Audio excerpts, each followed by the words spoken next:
Good morning, everyone. Gary Ryan here. It's another Fed League Flash. It is Saturday, July 29th.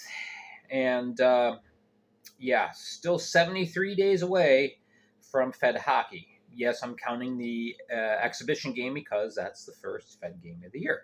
Even though it doesn't count in the standings, Elmira is traveling to Watertown on October 10th. Play an exhibition game, 7:30 p.m. if you want to kind of mark that on your calendar.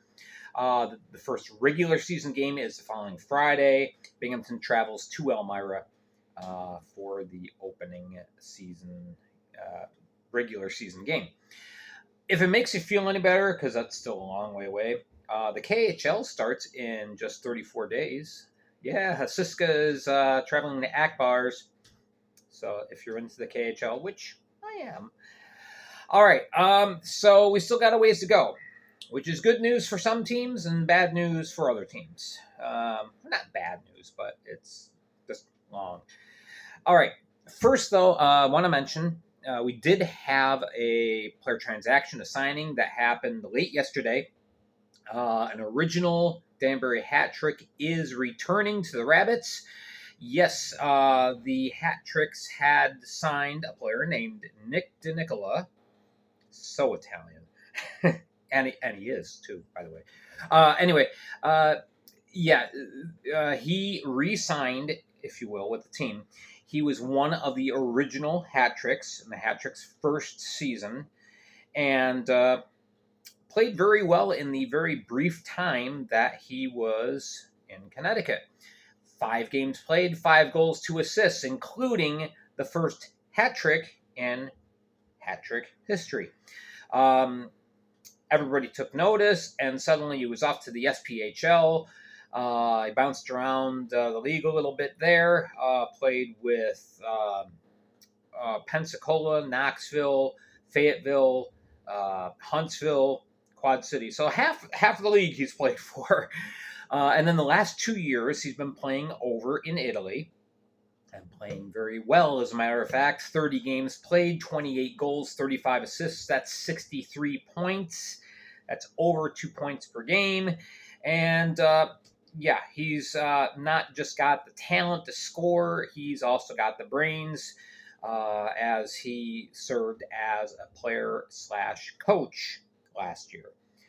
In Italy. But anyway, he is back with the orange and black, and looking forward to see if he's still got it. I'm sure he does, because it wasn't all that long ago that he made his debut in the Fed.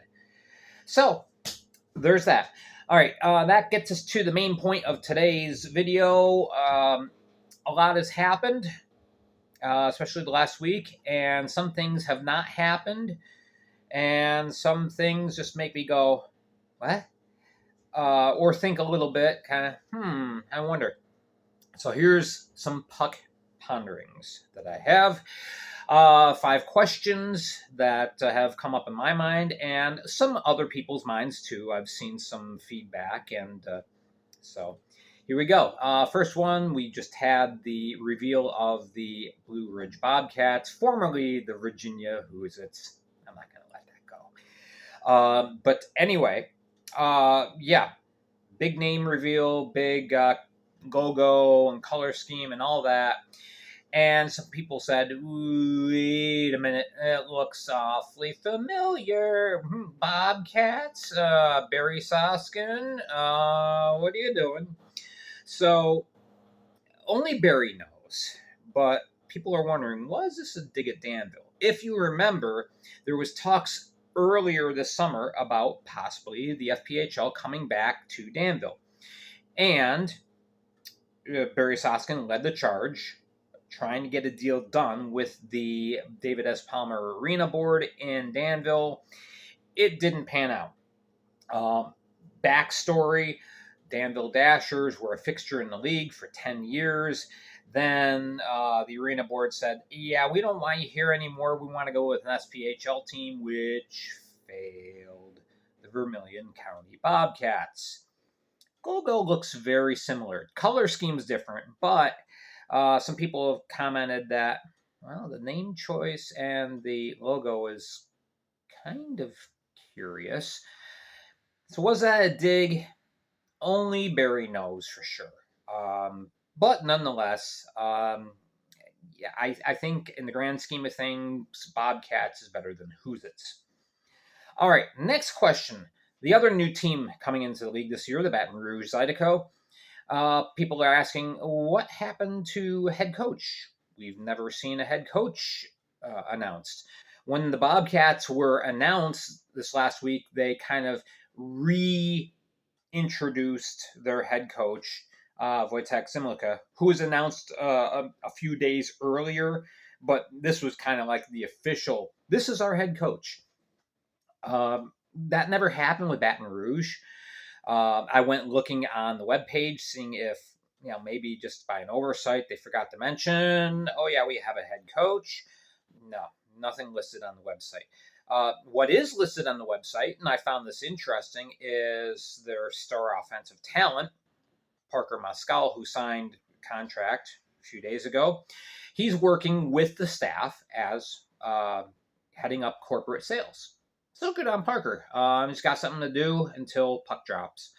But anyway, and Baton Rouge, by the way, I've noticed has been getting a lot of sponsorships lined up. So Parker's doing a good job there. All right, but anyway, we still don't have a head coach. Now, it was over a month ago.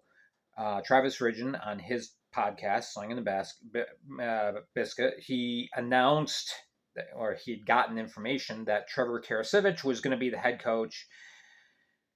Nothing mentioned. So did it fall through? Did he get bad information? Who knows? But just kind of curious that Zydeco have not yet announced a coach. But then again, the Watertown Wolves still don't have a head coach. Not yet. But anyway, so that's that. Third question, Mississippi. Man, have they been quiet. Joe Pace is not setting the pace here. That's for sure. Yeah, we go through the transactions. We see things listed every day, but very little from Mississippi. I'm using June 2nd as kind of the start date for the transaction period, even though there were some signings that happened before that, because that was the expansion draft, and that really kind of kicked this season off with all the off-season preliminaries.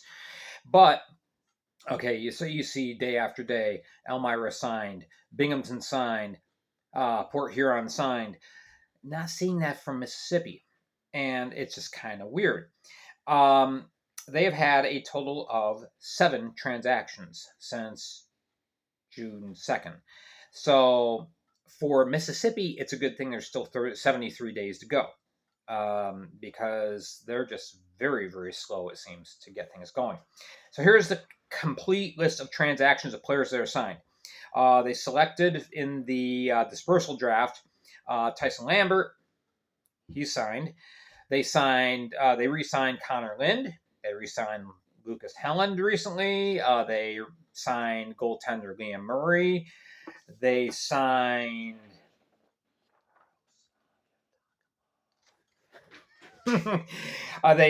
Richard Pinkowski, and in a trade, they reobtained and signed Chuck Costello, and that is it. Meantime, there's lots of activity about mentioning the SeaWolves cheer squad, but nothing going on with the team. So it's just kind of strange. So why so silent, SeaWolves? Scratching my head here. Or my beard. Okay. Fourth question. A lot of people have asked me this. So this is not so much my question. And I have a partial answer to this question. Why is Elmira just stockpiling blue liners? You go to Elmira's webpage, look at their roster. They currently have 13 defensemen on their list. However, they're not all signed. That's the first thing. The second thing is, okay, one of the defensemen listed is assistant coach MJ Merkel. Now, I'm not sure if he's going to be playing or not. I haven't talked to MJ in a while. I've got to shoot him a message. to ask, hey, are you strapping on the skates? Now, head coach Tyler Jurich said he is not planning on playing. He wants to focus on being a bench boss. I'd like to see him play and get that 300th Fed goal, but start the 300 club. But I'm not sure what MJ's plans are for this year, other than being the assistant coach. So we'll have to wait and see. So he's one that's listed. You also have some defensemen that are not signed, including Cam Yarwood, who they just obtained in the trade with Binghamton. Blake Cudmore, he played a good deal last year. Nathan Campbell, Rasmus Asp, who they got in the dispersal draft from Delaware, and Jim Jensen. I don't think Jensen will be returning, but I haven't gotten confirmation on that, so it could happen. But I think Elmira is going to be focusing on signing Yarwood, Asp, and Campbell. Hopefully they can get that done. So right now, there's just 7 defensemen that are signed. Matthew Reyes, Brian Gowen, excuse me. He's the big 6'8" guy. You have Thomas McGuire, Eric Oganezov, Stephen Ford, Tim O'Connor, and Justin Schmidt. Those 7 are signed, officially ready to go. So my 2-part answer to the question, what's with all the defensemen? First, plenty of depth going into camp. Elmira really struggled last year giving up shots. They led the league in shots allowed last year. So obviously, Jurich and company do not want that to happen again. So they are looking at building a strong defensive core and building outward from that. So first of all, you have a lot of players competing for 7 or 8 positions. That's going to be a great competition in camp. So that gets you stronger. Plus, the second part could be that a defenseman or two could be trade bait. Elmira could be looking at another team saying, we really like such and such a forward. We could use some more forward depth. Consider trading that dude for one of our defensemen. We'd be happy to oblige. It could be. We will see. Defenseman is kind of a weak position this year in the Fed, so we shall see. Final question, Binghamton. They just signed a 3-year lease agreement with the the Visions Veterans Memorial Arena, which they did just about a month ago. But this contract is very specific in its wording, and there's a reason why. Here's a question that I have an answer for, a legitimate answer. There's been a lot of talk over the course of the last few months, even dating back into last season, about a different league coming into Binghamton. And so this wording set up in the agreement was to help protect the investment that Andreas Johansson has with the Black Bears playing in Binghamton. Binghamton's seen as a very lucrative market due to its history. But, you don't want a team coming in, we're going to take another team. We don't want a repeat of Danville. So, some of the wording in here, an ECHL team could not bump the Black Bears.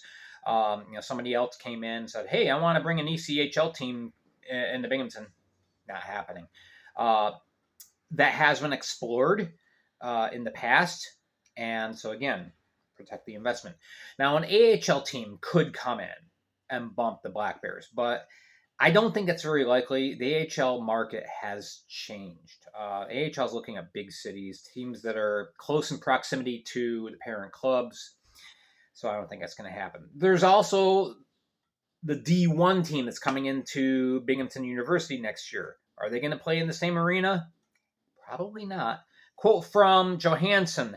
While we love the support to support growth of hockey in Broome County, we believe as the primary tenant of Visions Veterans Memorial Arena, it would not work out, meaning a coexistence. So There you go. Things would have say whether a D1 program could come in. I'm out of time. So anyway, hit like, subscribe, yada, yada, yada. I'm Gary Ryan for the Fed League Flash. Have a great day.